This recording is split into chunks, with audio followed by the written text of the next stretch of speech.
The Hitman series has always been one that has held a massive amount of respect within the gaming community, and with the World of Assassination trilogy finally complete, the series stands as one of the most famous in all of video games. Even Agent 47 himself has become an iconic character in his own right, with him arguably being the second most popular character with Agent and 7 in their name, with the number one spot of course being unquestionably occupied by the legendary and unmistakable household name known as Agent 17 from Hitman Silent Assassin. It's hard to remember a time when Agent 17 wasn't prominent in pop culture, am I right? That and the other famous character with Agent and 7 in their name, of course, being Agent 7 from Splatoon 3. Don't you dare think that I forgot about that iconic character for even a second. So although Agent 47 will never be the household names that those juggernauts are, I still think his design and look are just perfect. The red tie, the black gloves, the bold head, the barcode, the fiber wire, the silver ballers. It's all such a perfect and memorable design. And it's no wonder he's become such an icon. A combination of fun games and great imagery has made him and the series as a whole legendary. But then there's Hitman Absolution, a weird, horny, ugly, linear Max Payne clone with barely any trace of the Hitman series' beloved gameplay, and a legacy of absolutely no impact on the wider industry or popular gaming culture.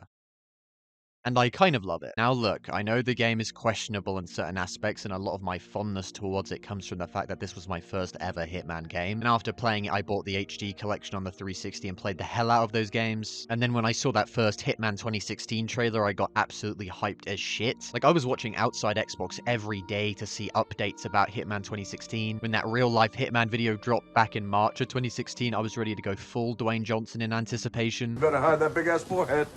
So listen, I will take into account that I have a lot of nostalgia for this game, but I also think past that there's a lot to love about Absolution purely on its own, or at the very least a lot to talk about. So let's get started right away.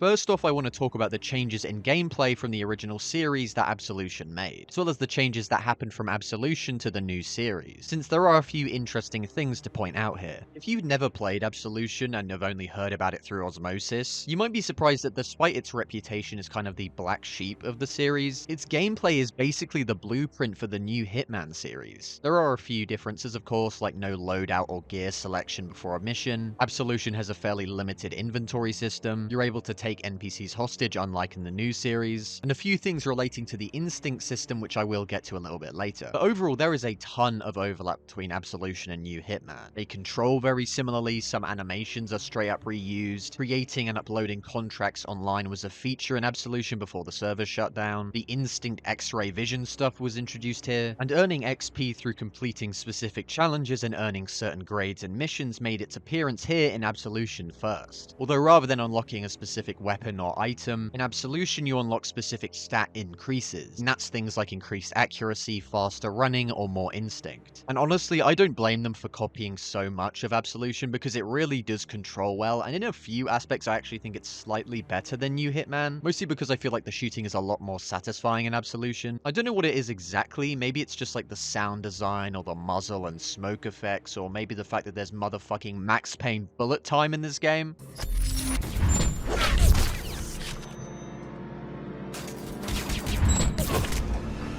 Yes, I will admit it does feel a little bit out of place for a Hitman game, but it does tie into the instinct system in a pretty interesting way, with the Deadeye style bullet time draining your instinct bar, with instinct being earned through completing objectives and getting kills. The former of which I find kind of strange, considering that the game actually punishes you for killing people, and even punishes you for knocking people out as well. And personally, I'm not the biggest fan of this system. It's definitely better in new Hitman, but I think Blood Money did it best when it came to this idea, with newspapers reporting about your assassination attempts, and depending on your playstyle, they would depict you differently in the paper. And if you made a big enough mess, enemies in the next level would be more alert and there would be more of them. I don't necessarily hate the idea of a scoring system, but I do feel like it disincentivizes using a lot of the lethal traps and weapons that are all over the map in Absolution. Plus, in Absolution, unlike in new Hitman, the vast majority of melee weapons are lethal. Even blunt weapons that you'd expect to just knock someone out actually end up killing them, which is a little bit annoying. Like, if you are gonna penalize players players for going lethal, at least add a wider variety of ways to non-lethally dispatch people. Like, for as much as I love mashing square to subdue, it's also much more satisfying to just stab someone straight in the neck.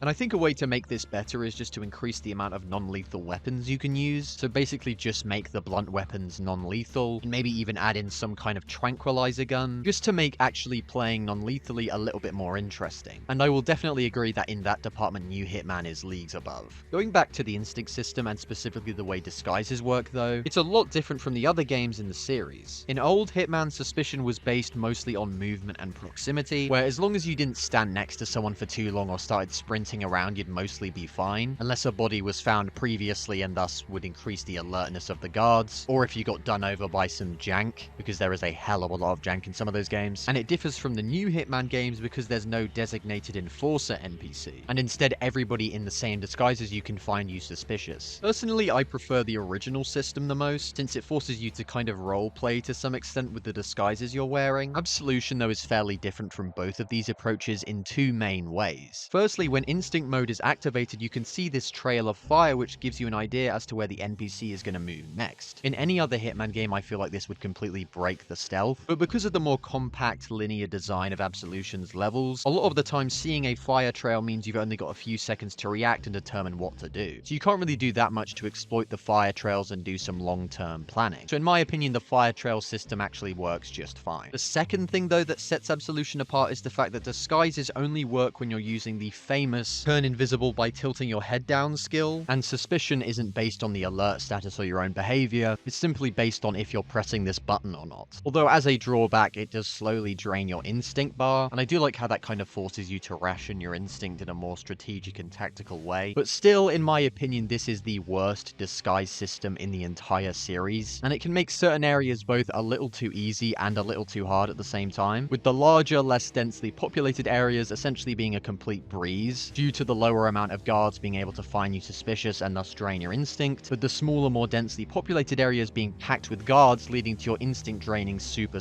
fast. Meaning for some of these levels, you basically just play them as if you were playing a suit-only run, with the game then playing a lot more like a traditional stealth game as opposed to a Hitman game. And because of all of these factors, I genuinely think the best and most fun way to play Absolution is with a suit-only run. The levels have tons of cover, allowing you to slip past restricted areas unseen. You can crawl through certain vents in order to pass through areas where there are a lot of guards. Foliage and certain vision obstructing elements reduce enemy sightlines and allow you to sneak past them easier. And there's a large number of climbable elements and a level of verticality that allows you to move around without even seeing a guard. I genuinely think if you've played this game before and you played it conventionally, try it again with suit only, and I feel like you'll have a ton more fun. Which I know is kind of a massive flaw in a Hitman game, since I'm kind of discouraging people to use the thing that defines the Hitman series, but I really do think it makes the game a lot more interesting to play. Ducking and weaving through these linear levels, going from cover to cover, just slightly avoiding someone's eye line before being caught is super fun. And because of this, I think overall Absolution is pretty solid in the gameplay department, even though it doesn't really resemble a orthodox Hitman game. But if we take this game as a standalone action stealth game, I think it's pretty solid and engaging in terms of its gameplay. But if you can't tell already, the gameplay really isn't the thing that elevates Absolution for me personally. And although I do think it's solid, I think what really completes the package is the story and the atmosphere. Starting out with the story, Hitman Absolution opens up with Agent 47 being asked to eliminate his longtime ally and confidant Diana Burnwood, who recently defected from the ICA for unknown reasons, leading to Agent 47 being assigned to take care of her. Just as a side note, I find it strange that the ICA would send Agent 47 of all people to deal with Diana, considering their extensive personal history together. But outside of that kind of nitpicky critique, I really do like this whole starting area as a tutorial and the eventual scene where 47 confronts Diana. Although I do think the pretty obvious TNA feels a bit shoehorned in, especially for a character like Diana, who up to this point was one of the few female characters in the series to not be overly sexualized. Plus, she just looks way younger than 47 does. I guess that's more of an issue with 47's look in this game, which, although definitely iconic and memorable in its own way, I'm not the biggest fan of. Like, his head is way too big in proportion to the rest of his body, his arms are a little bit too skinny, and his suit jackets look incredibly thin and floppy, almost like cardigans. But I will say I do like the driving gloves, which I know a lot of people don't like, and I also do like the tie clip. Anyway, outside of some of the unnecessary TNA, I do like this opening section and I think it's a great initial jumping off point for the story. The whole conflict reminds me a lot of Snake Eater in a few ways, with the whole idea of struggling between either following the mission or following your heart, and how Agent 47 is kind of confused as to what he should believe in, especially since he's this genetically modified killing machine. It makes that whole dynamic super interesting to me. Like, does 47 actually feel sad when Diana dies? Does he really care about protecting Victoria? Or is he just feigning emotion out of a loyalty to Diana because he appreciated her as a skilled ICA operative? Almost like an unspoken respect and understanding between two former soldiers. Maybe 47 actually just weighed the pros and cons and figured that the ICA having another super assassin running around would mean he's out of the job. It could really go anyway, and I think that's what makes his character so interesting. I don't think 47 gets enough credit for being as interesting as he is, mostly because the newer games don't focus as much on him as a character, but I really do think he has a lot of potential and is super interesting in a lot of his games. And that is in part because of David Bateson, who I think is really terrific throughout the entire series, but I think Absolution is probably him at his best. And all of the performances are honestly great throughout Absolution. And specifically in this scene, I think of the moment where Diana lays dying and she tells 47 about Victoria and how she was being cruelly experimented on by the ICA, and then Diana utters these words as she dies. Please, do not let her turn into you.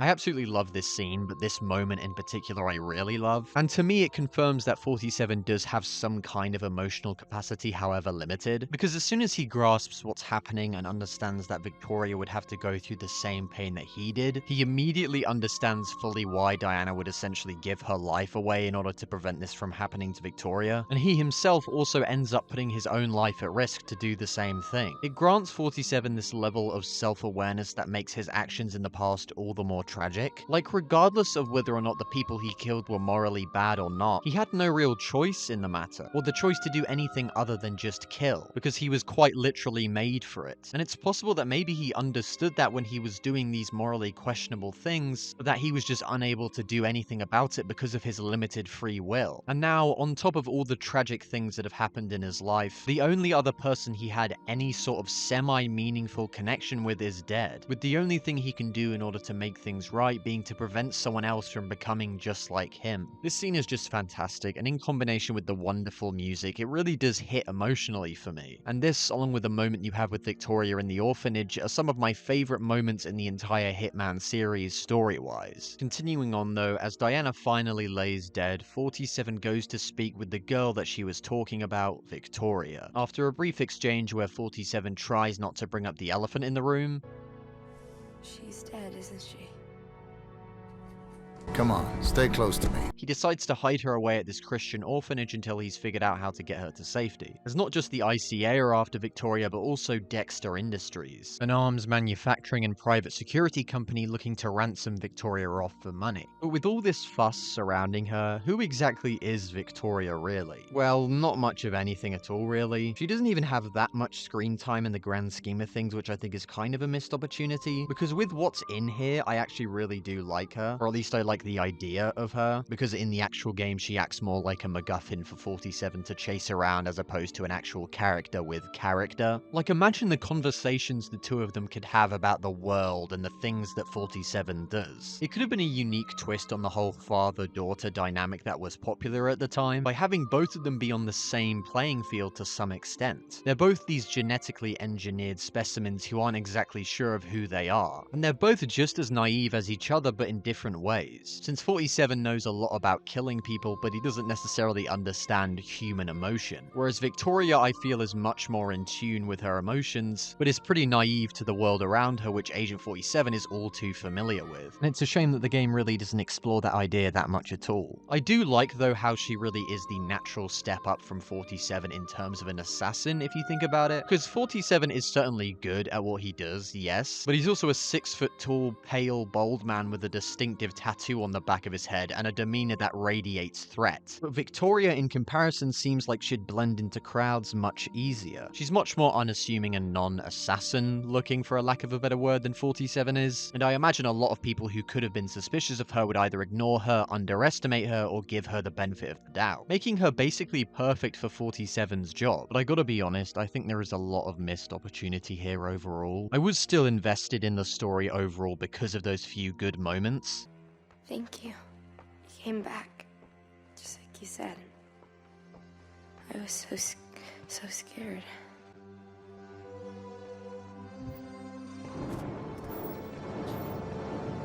Were those gunshots? Don't worry. I promised Diana to keep you safe. I know what you've been through. No one will harm you ever again. Like, those moments are so well done, but there's so few of them. Their relationship in those moments should have had just as much fleshing out as the world of Hitman Absolution itself. And speaking of that world, let's talk about the characters and specifically our two main villains, Blake Dexter, the owner of Dexter Industries, and Benjamin Travis, who was behind the creation of Victoria and holds significant sway within the ICA. Perhaps more than any other Hitman game, Absolution has the most bizarre, unlikable, and ugly characters in the best way possible. Like, as a kid, I always remembered Travis because of his disheveled appearance, unexplained prosthetic arm, his chain smoking, and his gravelly ass voice. 47. Give the Birdman what he wants. You find 47 at any cost. We can't afford to fuck this up! The same thing kind of goes for Birdie as well, since he's also got a super distinct voice. Nice work, 47. You sure are a resourceful son of a bitch. Ooh, you're approaching the lion's den now. And he's also always covered in bird shit, which I think's a funny detail. Even Blake Dexter, who is very much that generic evil southern businessman trope, is just so over the top that he becomes uniquely cliche. Yee-haw! I'll tell you, I don't ordinarily yee-haw, but this is a fucking yee-haw! Fucking Christmas! Plus his extended entourage is full of a bunch of little creepy gross freaks. You've got this elderly hunched back weird looking strip club owner, a closeted S&M masochist sheriff guy. Fuck! What the fuck kind of place you running here, Clive? Hell, that ain't mine. Jesus Christ, you That's Mrs. Cooper's. sick fuck! A giant troglodyte man who looks exactly like Danny Trejo for some reason. Lenny Dexter, more commonly known as Limp Dick Lenny, who might be the most pathetic character ever put into a video game. Come on, Limp Dick. Limp Dick Lenny. Shut up, Wade! And then also this guy. I got wood, man. Why do I have wood? You know what, I guess that's a good enough segue into talking about how horny this game is. You're a nice piece of ass, honey. What are you doing with Limp Dick? Pig. You have no idea. When you hide two bodies in an upright container, it looks like this. You get it? It looks like sex. Then you've got this whole ass strip club level, which I probably shouldn't have been playing when I was 11 years old. Then you've got these S&M sexy nun assassins called the Saints, who are probably one of the more well-known things that came out of Hitman Absolution for, you know, obvious reasons. But all joking aside, I do kind of like their designs and just how left field and weird they are. I think I just like the idea that on top of everything going on in the story, there's this whole unseen world of assassins occurring behind it all, where each one of these assassins has a unique gimmick or signature look, almost like a supervillain. And I know it's kind of goofy and, you know, not very realistic, but it's a hell of a lot more interesting than just bland dudes in suits. And I feel like the newer game should have some of these more unique and weird characters, just because they add so much personality to the world, and they would make scenes or missions that would otherwise be pretty standard a lot more interesting to watch and or play. So in that regard, I think Hitman Absolution does a pretty decent job, and I think a lot of these more wacky and stylized ideas are missing in the newer Hitman games. So when it comes to the story and characters overall, I am fairly positive, and I think more so than a lot of other people, which I totally get, since there are definitely more than a few questionable moments. One that springs to mind is Dexter having a knocked out Agent 47 in his hotel room and not deciding to just immediately kill him, with him instead deciding to frame him for murdering a member of the hotel staff, which would be okay, but then he just decides to burn down the hotel anyway, so what was the point of any of that? And also, as soon as you leave the hotel as 47 and are climbing out of this burning building, the cops immediately know that there was a dead maid and that you were the one who killed the maid. Like, how did they know that? I guess maybe Dexter told them, but it's still a little bit silly. Also, I've neglected to mention this, but I think the twist, spoilers by the way, that Diana is still alive kind of ruins a lot of the emotional angle of the story. Other than just being a cop-out ending on its own, I found the idea that 47 was doing everything of his own volition and free will much more interesting. But since Diana just faked her death and is alive the whole time, all the debate surrounding 47's free will and his relationship with Victoria is skipped over in favor of Victoria trusts 47 because Diana just said to, and 47 is doing everything he's doing because Diana told him to, not because he had some kind of interesting revelation about himself or because he wants to become his own man and discover who he really is, but because he's just doing what Diana tells him to, like in every other game. There are so many other good elements about the game that I genuinely just ignore this twist when I think about the game. I know that is next level headcanon cope, but it's just such a dumb twist that I'm willing to do the gymnastics necessary in order to ignore it. Agent 47 killed Diana, and as she lay dying, he suddenly had the realization and snapped out of his programming and decided to become his own man and his own independent thoughts and help Victoria of his own volition. And then at the end of the game, he finds a friend of Diana's who's willing to take in Victoria, and he walks off into the sunset ready to start a new life, with the stuff after this in the Hitman series being part of a new rebooted timeline. And that dumb headcanon alternate timeline stuff almost makes sense when you take into account how different new Hitman and old Hitman feel, and specifically the kinds of worlds and universe they inhabit. And with Absolution in particular, it feels almost entirely different. And if I had to use one word to describe the universe of Absolution, I would use the word sleaze. Chicago in particular just oozes this sleaze, with this underlying filthiness present throughout every corner of the city. The neon lights, the cramped marketplaces, the decaying buildings, the constant noise, the widespread poverty and corruption. It motivates you even more to get Victoria away from this place. Even the detour away from Chicago isn't that much nicer. Instead of a trash can coated in bird shit outside a filthy strip club in the form of Chicago, although as a side note, I'm sure Chicago is lovely in real life, you get a rusty Confederate flag draped pickup truck left in the sun for far too long in the form of Hope, South Dakota. It's a nice switch up from Chicago, and I always really liked the bar level and the gun store level as a kid. I'll sell them to you if you can outshoot a girl. You think you can outshoot a girl? Depends on the girl. Since when was 47 a feminist? More on this after you buy my fitness supplement.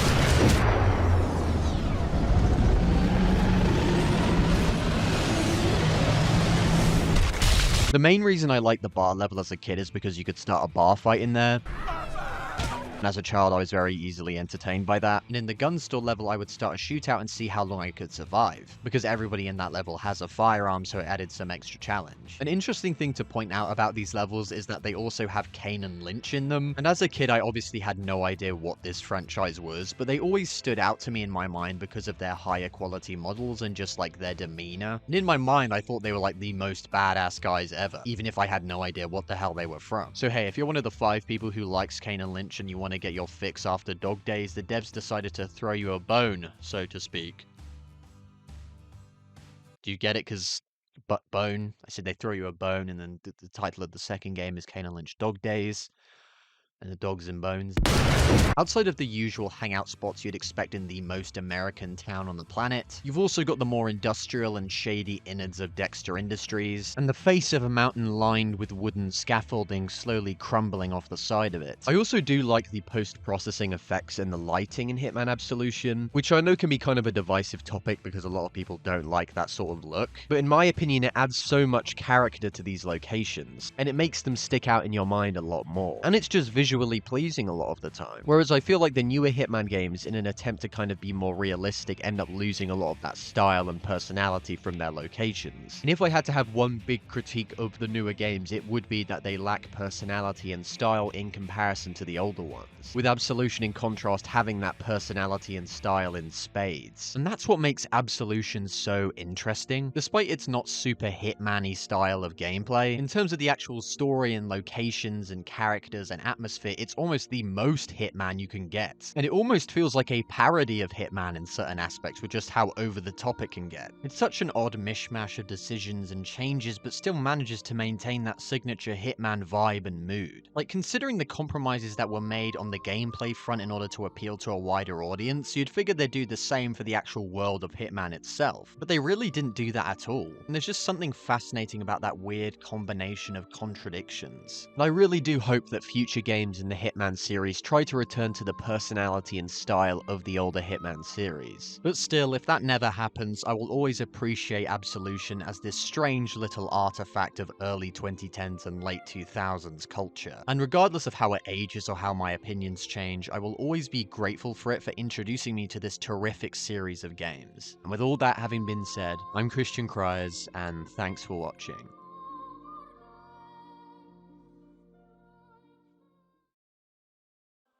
Hello, this is the post-discussion talk of the video. It has been a long time, I'm sorry about that, and hopefully I managed to get this video out on the 1-year anniversary, that being May 1st. Not 1 year from posting on this channel, but 1 year from, you know, the Christian Cryers style videos. You know, the I think the first one is Metal Gear Solid Portable Ops. So it would be 1 year to the day that that video came out. In terms of my break, in case you haven't been paying attention to the community tab, it was partially because I worked on a iceberg video on another channel, which I will occasionally upload to. I think this channel is still going to be my primary channel, stuff like that, but I feel like whenever I have the need to talk about things other than video games or sort of media type critiques or analysis, I don't fucking know, type shit, I would go to that channel to talk about politics and history. But yeah, you can check that out if you want to. It's Citizen Cryers community tab. There's a link to it there. But as for this channel, I do hope to be a little bit more active. I'm sorry about that break. It was just, yeah, long video to make on the other channel, and, you know, personal things, you know, life. I'm pretty sure everybody can agree that life right now isn't great.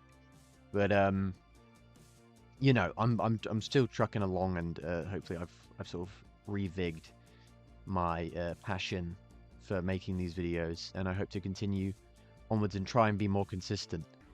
So yeah, thank you very much for watching. And I hope you stick with me, and I thank you for your patience. I thank you for the amount of changes I have had on this channel. The amount of changes I've had on this channel. Like, I'm thinking about the thumbnails, I change them all the fucking time, and I know that's probably incredibly weird, but I don't know, I just have random thoughts sometimes where I'm like, I should change the thumbnails to this, I should do this, I should do that. So yeah, I'm sorry if that was just been completely left field, but I thank you all for the support, and I want to say genuinely, doing this is keeping me going. It's something to sort of occupy myself with, you know, outside of, you know, work and things like that. But yeah, it helps me get through things, and I appreciate the support and everybody who shares and everybody who likes and comments. I love seeing comments, you know, like just when I'm doing shit throughout the day, and then I see a little comment pop up, and it's just like, dank ass video, bro, or whatever, you know, classic comments like that. I appreciate seeing them, and they do cheer me up. So thank you very much for watching, and I will see you guys in the next video. All right, goodbye.